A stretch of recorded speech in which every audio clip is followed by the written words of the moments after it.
स्वागत है आप सभी का हमारे YouTube चैनल सोशियो की पॉइंट पर।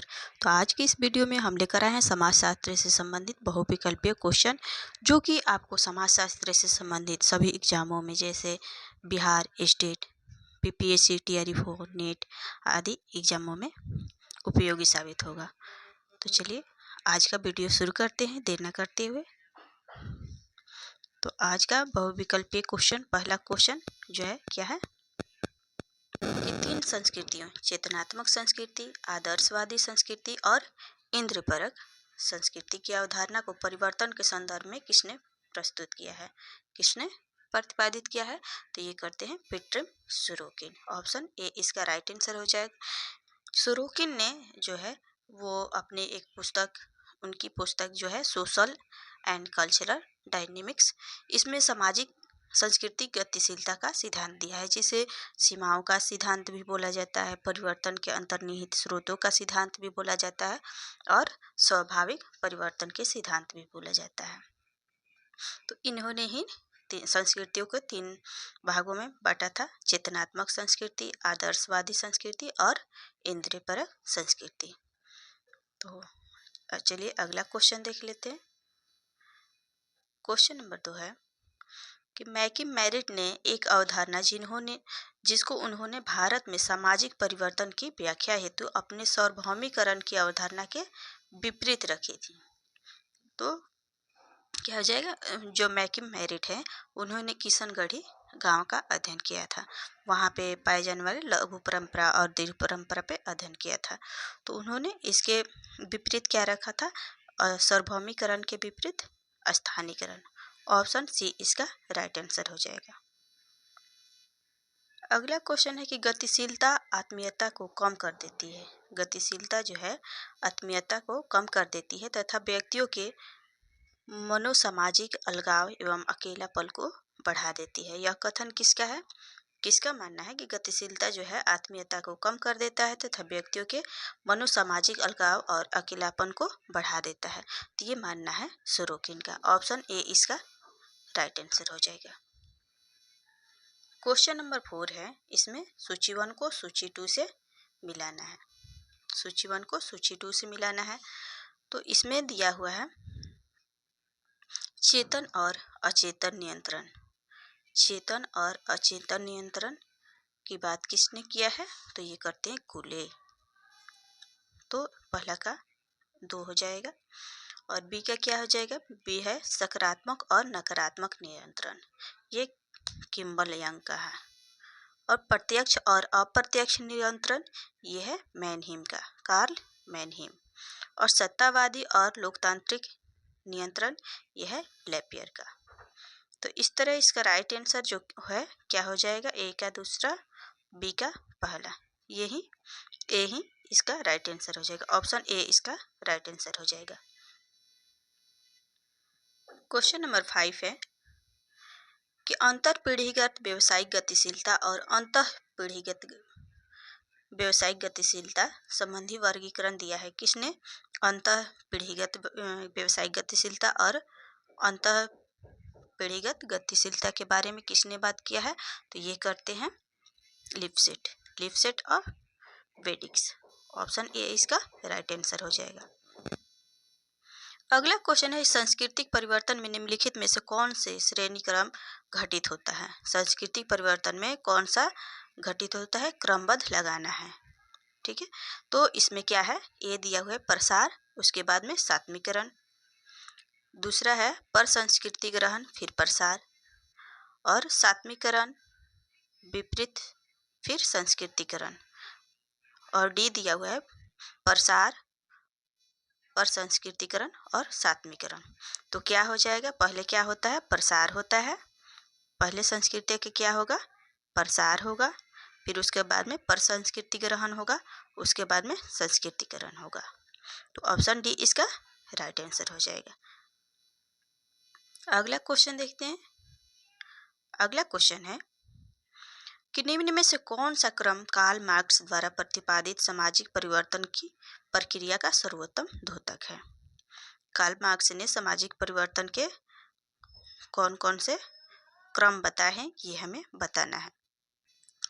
तो इन्होंने बताया है उत्पादक शक्तियों में परिवर्तन, उत्पादन संबंधों में परिवर्तन, ऊपरी संरचना में परिवर्तन। ऑप्शन बी इसका राइट आंसर हो जाएगा। अगला क्वेश्चन है क्वेश्चन नंबर 8 कि रेखीय परिवर्तन की चक्रीय परिवर्तन में एक अद्भुत अंतर है। रेखीय परिवर्तन और चक्रीय परिवर्तन में क्या अंतर है, ये हमें बताना है। तो क्या हो जाएगा, रेखीय परिवर्तन एक ही दिशा में बढ़ती है, परंतु चक्रीय परिवर्तन में ऐसा नहीं है। ऐसा नहीं है, ये है बी है कि रेखीय परिवर्तन हमेशा एक रेखा में होता है, परंतु चक्रीय परिवर्तन कभी एक वृत्तीय नहीं होता है।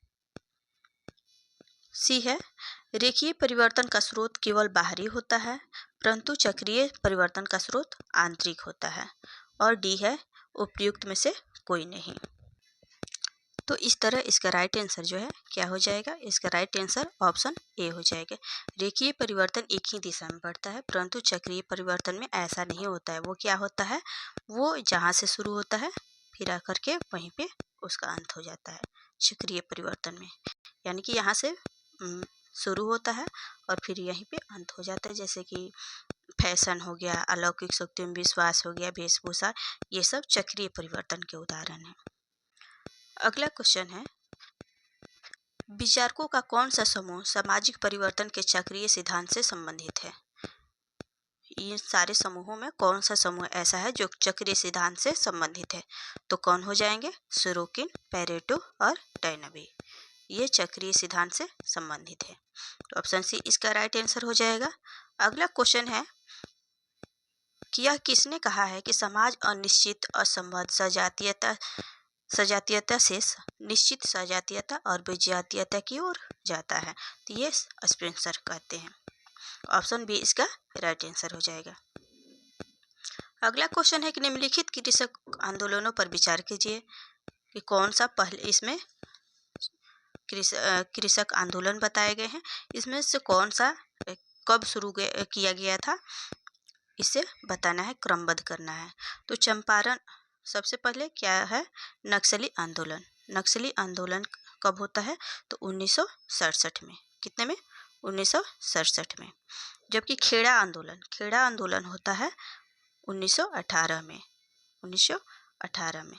तेभागा आंदोलन कब होता है, तो ये होता है 1946 में। 1946 में। और चंपारण होता है 1800 में। तो इस तरह इसका राइट आंसर अगर क्रमबद्ध लगाएं तो इसका राइट आंसर ऑप्शन सी हो जाएगा। ऑप्शन सी इसका राइट आंसर हो जाएगा। क्वेश्चन नंबर 12 है कि एम.एन. श्रीनिवास के अनुसार प्रधान जाति के निर्धारण करने के लिए निम्नलिखित में से कौन सी कसौटियां हैं। इनमें से बताना है कि प्रधान जाति के निर्धारण के लिए कौन कौन सी कसौटियां हैं। तो इसमें क्या हो जाएगा, आर्थिक संसाधनों और भूमि पर नियंत्रण प्रभु जाति की विशेषता है। संख्यात्मक शक्ति, ये भी विशेषता है प्रभु जाति का। और जाति पदानुक्रम में अपेक्षाकृत ऊंची अनुष्ठात्मक स्थिति, ये भी है विशेषता। शुद्ध व्यवसाय ये नहीं है, ये इन्होंने ना इसकी चर्चा नहीं की है। राजनीतिक सत्ता की भी चर्चा नहीं की है। और चर्चा करते हैं उसके सदस्यों की शैक्षिक परिस्थिति। तो इस तरह इसका राइट आंसर जो है क्या हो जाएगा, 1, 2, 3 और 6 क्या हो जाएगा, ऑप्शन सी इसका राइट आंसर हो जाएगा। अगला क्वेश्चन सूची 1 को सूची 2 से मिलान करना है। सूची 1 में दिया गया है जाति का प्रभाविता अंतःसमष्टि गतिशीलता होता है। ये किसने कहा है, तो ये कहते हैं ये एम.एन. श्रीनिवास। क्या हो जाएगा, एम.एन. श्रीनिवास। बी है प्रभावी व्यक्ति होता है, प्रभावी जाति नहीं होता है। तो ये किनका कहना है, तो ये कहना है एस.सी. दुबे का। ये कहना है एस.सी. दुबे का। शक्ति विकिरणन और शक्ति समुच्चय होता है, ये टी.के. उमन का मानना है। तो इस तरह इसका राइट आंसर जो है क्या हो जाएगा, ऑप्शन सी इसका राइट आंसर हो जाएगा। अगला क्वेश्चन देख लेते हैं। अगला क्वेश्चन है कि निम्नलिखित में से कौन सा एक सही है, कौन सा इसमें से एक सही है ये हमें बताना है। तो ए है कि सस्तियां मानव व्यवहार को पुरस्कार एवं दंड के माध्यम से नियंत्रित करने का साधन है। बी है सस्तियां मानव व्यवहार को केवल दंड के माध्यम से नियंत्रित करने का साधन है। तो ये गलत हो जाएगा। सस्तियां मानव व्यवहार को केवल पुरस्कार के माध्यम से नियंत्रित करने का साधन के भी नहीं है, केवल नियंत्रित या केवल पुरस्कृत करने का साधन नहीं है। डी है कि सस्तियां वे व्यवहारात्मक नियंत्रण है जिसमें न तो पुरस्कार और न ही दंड शामिल है, ये भी नहीं होगा। तो इसलिए इसका राइट आंसर जो क्या हो जाएगा, ऑप्शन ए ही इसका राइट आंसर हो जाएगा। सस्तियां मानव व्यवहार को पुरस्कार और दंड के माध्यम से नियंत्रित करने का साधन है। अगला क्वेश्चन है क्वेश्चन नंबर 15। नीचे दिए गए कथन तथा कारण का अध्ययन कीजिए। और इसमें कथन दिया हुआ है कि सामाजिक नियंत्रण का एक प्रकार सामाजिक एकीकरण में वृद्धि करना है। सामाजिक नियंत्रण का एक प्रकार क्या है, सामाजिक एकीकरण में वृद्धि करना। कारण दिया हुआ है, कारण कि सामाजिक नियंत्रण के द्वारा ही समाज में वैचारिक समानता विकसित होती है। तो क्या हो जाएगा, कथन और कारण जो है दोनों सही है, दोनों ही सही है तथा कारण कथन का सही स्पष्टीकरण है। अगला है क्वेश्चन नंबर 16। लैपियर ने सामाजिक नियंत्रण की व्यवस्था को प्रभावपूर्ण बनाने के लिए जिन शक्तियों का उल्लेख किया है उनमें 3 स्वीकृतियों को कौन सा सेट है। तो कौन सा सेट होगा, तो लैपियर ने अपनी पुस्तक सामाजिक नियंत्रण उसमें विचलित व्यवहार पर नियंत्रण लगाने के लिए 3 प्रकार के अनुशस्तियों या प्रतिबंधों का उल्लेख किया है, जो कि क्या है, मनोवैज्ञानिक स्वीकृतियाँ, शारीरिक स्वीकृतियाँ और आर्थिक स्वीकृतियाँ। तो ऑप्शन सी इसका राइट आंसर हो जाएगा। अगला है इसमें सूची 1 को सूची 2 से मिलान करना है। अवधारणा दिए गए हैं और उसी की विशेषताएं बताई गई हैं। औपचारिक नियंत्रण क्या होता है, तो ये सुपरिभाषित कानून, यानी कि वो औपचारिक है। तो क्या हो जाएगा, ए का चौथा हो जाएगा। अनौपचारिक नियंत्रण में क्या आ जाएगा, नैतिक नियमों का समावेश। लोकतांत्रिक नियंत्रण ये किसे कहते हैं, तो ये क्या हो जाएगा, पुरस्कार और आग्रह। लोकतांत्रिक नियंत्रण में पुरस्कार और आग्रह के द्वारा समाज को नियंत्रित किया जाता है। जबकि सत्तावादी नियंत्रण ये क्या होता है, कूटनीतिक संगठन होता है। तो इस तरह इसका राइट आंसर जो है क्या हो जाएगा, इसका राइट आंसर ऑप्शन बी हो जाएगा। चलिए अगला क्वेश्चन देख लेते हैं। Question number 18। यह निष्कर्ष किसने दिया कि बंगाल की सूती मिलों की अपेक्षा जूट मिलों में व्यावसायिक गतिशीलता अधिक है।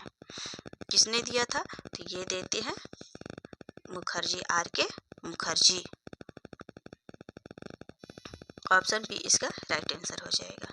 उन्होंने क्या कहा था कि बंगाल की सूती मिलों में की अपेक्षा जूट के मिलों में व्यावसायिक गतिशीलता अधिक है। अगला क्वेश्चन है कि जब पति पत्नी विवाह विच्छेद करके पुनर्विवाह द्वारा एक नया घर बसाते हैं तो उसे कहा जाता है, विवाह विच्छेद के बाद में पुनर्विवाह करते हैं तो उसे क्या कहा जाता है, तो उसे कहा जाता है अंतर पारिवारिक गतिशीलता। ऑप्शन बी इसका राइट आंसर हो जाएगा। अगला क्वेश्चन है कि भारत में होने वाला यादव आंदोलन निम्नलिखित में से किस विचारधारा पर आधारित रहा है। किस विचारधारा पर आधारित रहा है, तो यादव आंदोलन जो है यादव जाति की शक्ति में वृद्धि करना इसका मुख्य उद्देश्य था। भूमिहार ब्राह्मणों और ठाकुर और बनियों से शोषण से अपनी रक्षा करना इसका मुख्य उद्देश्य रहा है। तो इसलिए इसका राइट आंसर जो है ऑप्शन डी हो जाएगा, परिस्थिति सुधार की विचारधारा।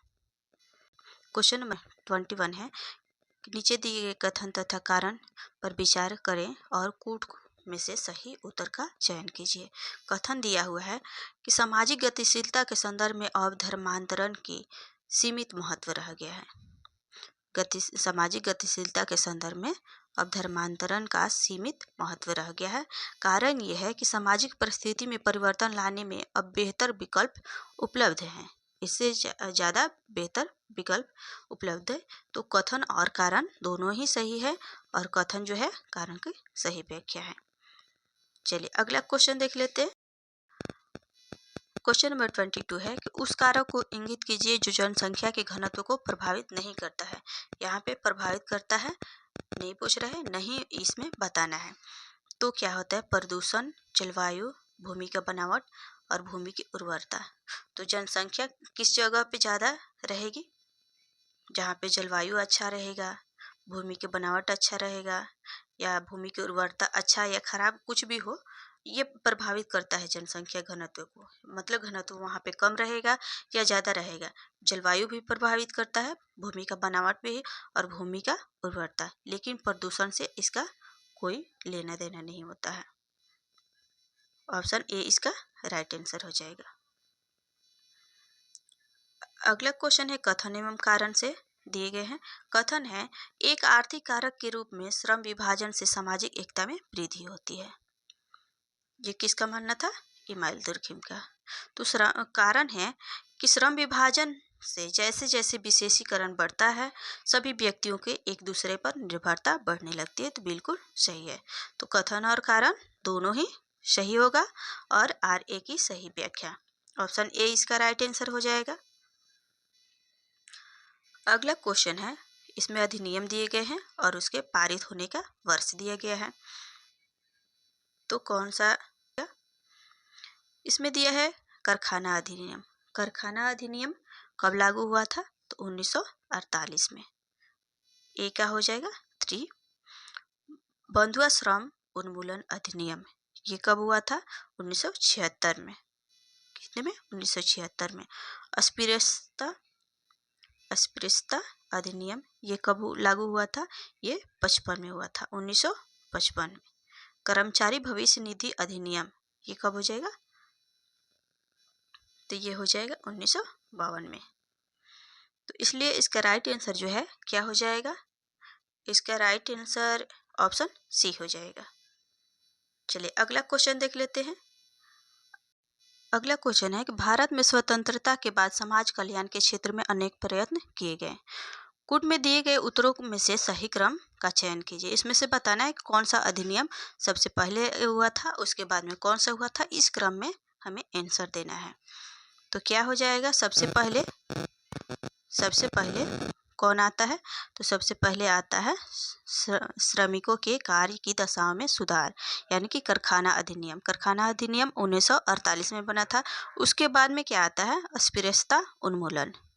ये अधिनियम कब बना था? तो वो बना था 1955 में। उसके बाद में बंधुआ श्रम उन्मूलन अधिनियम कब बना था?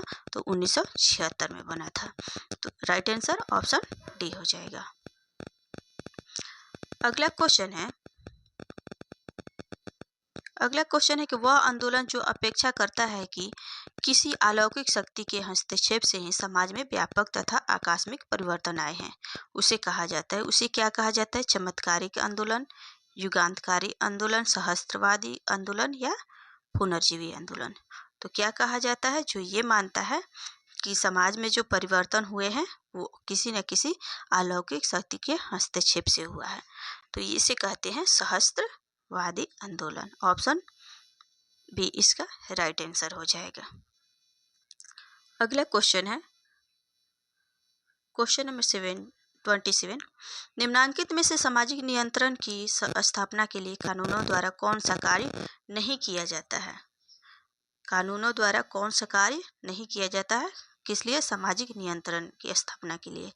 तो इसमें क्या है कि ये दिया हुआ है कि समाज में नियोजित परिवर्तन लाना, लोगों से समानता की चेतना का विकसित करना, समाज विरोधी कार्यों के लिए दंड का प्रावधान करना या विवादों का समाधान करना। तो क्या हो जाएगा इसका राइट आंसर?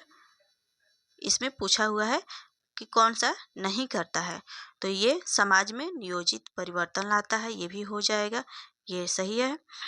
समाज विरोधी कार्यों के लिए दंड का प्रावधान भी करता है और विवादों का समाधान भी करता है। तो इस तरह इसमें क्या पूछा हुआ है कि नहीं नहीं पूछा हुआ है, इसलिए इसका राइट आंसर जो है ऑप्शन बी हो जाएगा। अगला क्वेश्चन देख लेते हैं। अगला क्वेश्चन है कि भारत में सामुदायिक विकास योजना आरंभ करने के से पहले एक विशेष योजना के द्वारा इसकी व्यवहारिकता की जांच की गई थी। इस योजना को क्या कहा जाता है? इस योजना को क्या कहा जाता है? इस योजना को प्रायोगिक परियोजना कहते हैं। ऑप्शन डी इसका राइट आंसर हो जाएगा। अगला क्वेश्चन है, इसमें सूची 1 को सूची 2 से मिलान करना है। तो प्रायोगिक योजना कब लागू हुआ था? तो ये लागू होता है 1948 में। सामुदायिक विकास योजना ये क्या है? सामुदायिक विकास योजना क्या है? तो ये फोर्ड फाउंडेशन है। प्राथमिक स्वास्थ्य केंद्र ये क्या है? मातृत्व एवं बाल कल्याण। और महिला मंडल ये क्या हो जाएगा? ऐच्छिक संगठन। तो इसलिए इसका राइट आंसर जो है वो ऑप्शन सी हो जाएगा। अगला क्वेश्चन है क्वेश्चन नंबर 30 कि किसने सामाजिक परिवर्तन के स्रोत को अंतःजनित एवं बाह्यजनित स्रोतों के रूप में विभाजित किया है? किसने अंतःजनित और बाह्यजनित स्रोतों के रूप में विभाजित किया है सामाजिक परिवर्तन को? तो ये करते हैं टालकट पार्सन्स आंसर हो जाएगा। अगला क्वेश्चन है कि निम्नलिखित में से किन तत्वों का समूह कानून की प्रवृत्ति को से संबंधित है? किन तत्वों का समूह कानून की प्रवृत्ति से संबंधित है? तो कौन सा हो जाएगा? इसका राइट आंसर ऑप्शन सी हो जाएगा। दबाव, बाध्यता और दंड। दबाव और बाध्यता और दंड किसकी प्रवृत्ति में होता है? कानून की प्रकृति में। अगला, निम्नलिखित में से कौन सा कथन सही है? इसमें से कौन सा कथन सही है ये हमें बताना है। ये है औद्योगिकरण से स्थानीय गतिशीलता बढ़ती है। ठीक है। उसके बाद में है गांवों से नगर की ओर होने वाला प्रव्रजन आरोही गतिशीलता का उदाहरण है। तीव्र सामाजिक परिवर्तन को ही सामाजिक गतिशीलता कहते हैं, या फैशन के नए तरीके सामाजिक गतिशीलता में वृद्धि करते हैं। तो कौन सा इसका राइट आंसर हो जाएगा? इसका राइट आंसर हो जाएगा ऑप्शन ए। इसमें यही एक सही है। औद्योगिकरण के स्थानीय गतिशीलता बढ़ती है। औद्योगिकरण से क्या होता है? स्थानीय गतिशीलता बढ़ती है। चलिए अगला क्वेश्चन देख लेते हैं। क्वेश्चन नंबर 33 उन समाजशास्त्रियों के समूह का चयन कीजिए जो सामाजिक परिवर्तन में विचारों की भूमिका को बहुत महत्वपूर्ण मानते हैं। तो कौन हो जाएगा? ये कॉम्ट और मैनहीम। इसमें मार्क्स नहीं होंगे। मार्क्स जो है भौतिक कारण मानते थे, विचारों में परिवर्तन को वो परिवर्तन का कारण नहीं मानते हैं। तो कॉम्ट हो जाएगा और मैनहीम हो जाएगा। अगला क्वेश्चन है कि पर संस्कृति ग्रहण के बारे में निम्नलिखित में से क्या सही है? पर संस्कृति ग्रहण किसे कहेंगे ये हमें बताना है। तो किसे कहेंगे? पर संस्कृति ग्रहण एक चेतन प्रक्रिया है। एक चेतन प्रक्रिया है, उसे हम लोग जानबूझ करके ग्रहण करते हैं। चलिए अगला क्वेश्चन है कि सामाजिक आंदोलन के विकास क्रम से संबंधित स्तरों का सही सेट कौन सा है? सामाजिक आंदोलन में कौन कौन सा सेट सही क्रम से है वो हमें बताना है। तो पहले क्या हो जाएगा? असंतोष, उसके बाद में लोकप्रिय उद्दीपन, और फिर औपचारीकरण और संस्थाकरण। तो ऑप्शन डी इसका राइट आंसर हो जाएगा। अगला क्वेश्चन है कि पेरेटो ने अभिजन वर्ग के संचालन के सिद्धांत में निम्नलिखित में से किन शब्दों का प्रयोग किया है? तो किन किन शब्दों का प्रयोग किया है? शासकीय अभिजन, सट्टेबाज, किरायाभोगी, भूस्वामी। किसका उन्होंने वर्णन किया है? तो ये करते हैं शासकीय अभिजन की बात करते हैं। और करते हैं। फिर सट्टेबाज की भी बात की है और किराया भोगी की भी बात की है। भूमि स्वामी की इन्होंने बात नहीं की है, तो ऑप्शन डी इसका राइट आंसर हो जाएगा। अगला क्वेश्चन है कि सरल समाजों में लोग मामूली औजारों का उपयोग करते थे। तदुपरांत निम्नलिखित में से किन आविष्कारों से उनका आखिर में जीवन आर्थिक संगठन के रूप में धीरे धीरे बदलता गया? किन कारणों से? मिट्टी के बर्तन बनाना और ऊन बनाने से, या मछली मारना और लोहा गलाने से, या जानवरों को पालतू बनाना और खेती करने से, या चरखा कतना और आग जलाने से? किस कारण से वो लोग क्या हुआ, आखिर तक में जीवन से आर्थिक संगठन के रूप में बदल गए? किन कारणों से? तो ये पहले जानवरों का पालना, क्या हो जाएगा, जानवरों को पालतू बनाना और खेती करना। ऑप्शन सी इसका राइट आंसर हो जाएगा। अगला क्वेश्चन है निम्नलिखित कथनों पर विचार कीजिए। क्या करना है इसमें कि भारत में मृत्यु दर की कमी का प्राथमिक रूप से श्रेय दिया जाता है। मृत्यु दर में कमी का प्राथमिक रूप से किसे श्रेय दिया जाता है? चिकित्सीय तकनीक की प्रगति को, या वर्धित स्वास्थ्य सेवाओं को, या परिवार नियोजन कार्यक्रम को, या पोषक आहार कार्यक्रम को? किसमें हो जाएगा? तो भारत में मृत्यु दर की कमी का श्रेय चिकित्सीय तकनीकी में प्रगति और वर्धित स्वास्थ्य सेवाएं, स्वास्थ्य की प्रगति प्रति जागरूकता को दिया जाता है। तो इसलिए इसका राइट आंसर जो है क्या हो जाएगा? ऑप्शन सी हो जाएगा। ऑप्शन सी इसका राइट आंसर हो जाएगा। चलिए अगला देख लेते हैं। अगला क्वेश्चन है सूची 1 को सूची 2 से मिलान करना है। कारण एवं परिणाम दिए गए हैं। कारण यह है कि जनसंख्या विस्फोट किस कारण होता है? तो किस कारण हो जाएगा? आवास एवं स्वच्छता की समस्या के कारण हो सकता है। ग्राम नगरीय प्रवचन ये किसके कारण होता है? तो ये कारण होता है लघु आयु संभावित।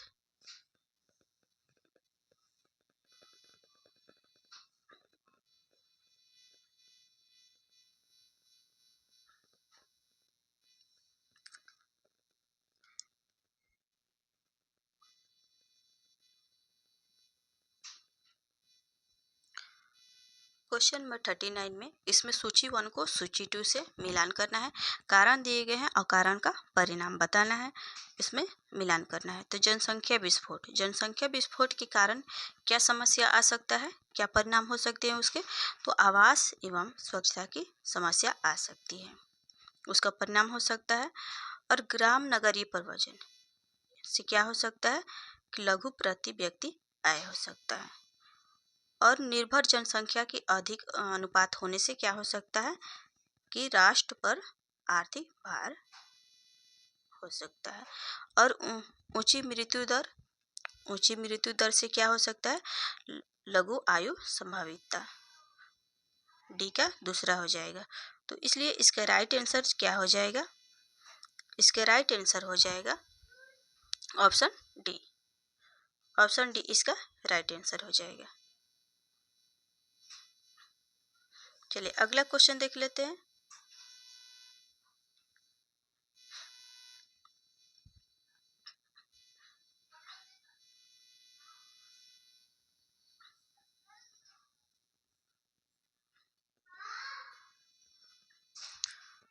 ऑप्शन डी इसका राइट आंसर हो जाएगा। अगला क्वेश्चन देख लेते हैं। निम्नलिखित में से किसका मत था कि सामाजिक उद्विकास में जनसंख्या का घनत्व एक महत्वपूर्ण तत्व है?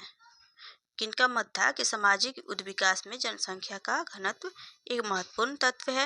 ये किनका मानना था? तो ये मानना था इमानुएल दुर्खिम का। ऑप्शन बी इसका राइट आंसर हो जाएगा। तो वीडियो बहुत ज़्यादा लंबा हो रहा है, इसलिए आज का ये क्लास यहीं पे समाप्त होता है। और आपने इतने प्रेम से हमारे क्लास को देखा है, इसके लिए आपको बहुत बहुत धन्यवाद। अगर हमारा वीडियो पसंद आता है तो लाइक, सब्सक्राइब एंड शेयर ज़रूर करें।